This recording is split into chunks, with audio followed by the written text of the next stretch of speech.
May dalawa ng anggulo na tinitingnan ng mga otoridad hinggil sa pagpatay sa mag-asawang negosyante sa Pampanga. Ayon pa sa PNP, may natukoy na rin na persons of interest sa naturang pamamaslang. Si Ryan Nasige sa sentro ng balita.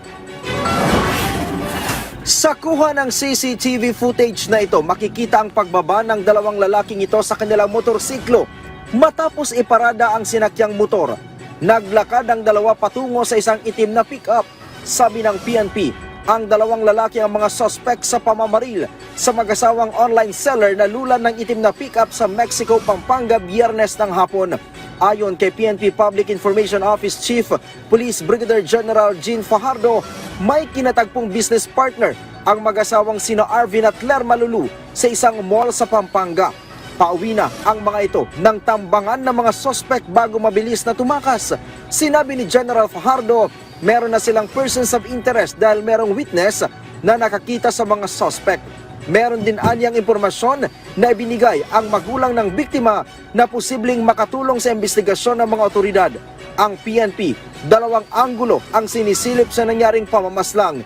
Kabilang dito ang personal at may kinalaman sa negosyo. Mga biktima natin ay online seller po ng mga beauty products at nagsimula po sila mga around 2015. Sa inisyal na investigasyon, kalibre 45 na baril ang ginamit ng mga suspect sa pamamaril matapos makakuha ng dalawang basyo nito sa pinanyarihan ng krimen. Si Arvin ay nagtamo ng tama ng bala sa kilikili na tumagos sa dibdib habang tatlong tama naman ang bala sa braso at isa sa kilikili ang tinamo ni Lerma na siya nilang ikinasawi. Ligtas naman ang dalawang bata na kinabibilangan ng anak ng mga ito at pamangkin na kasama ng mag-asawa sa sasakyan. Dalawa po yung involved po dito. Yung isang gunman po ay binaril po yung driver at yung isa naman po ay doon naman po sa passenger seat. Dalawa po yung namatay po dyan.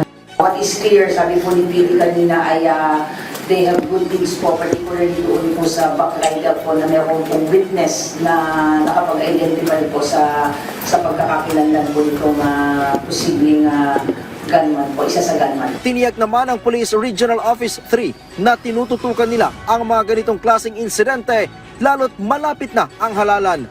Ang mayor ng Mexico, Pampanga, nag-alok na ng 100,000 pisong pabuya sa sinumang makakapagturo sa kinaroroonan ng mga salarin.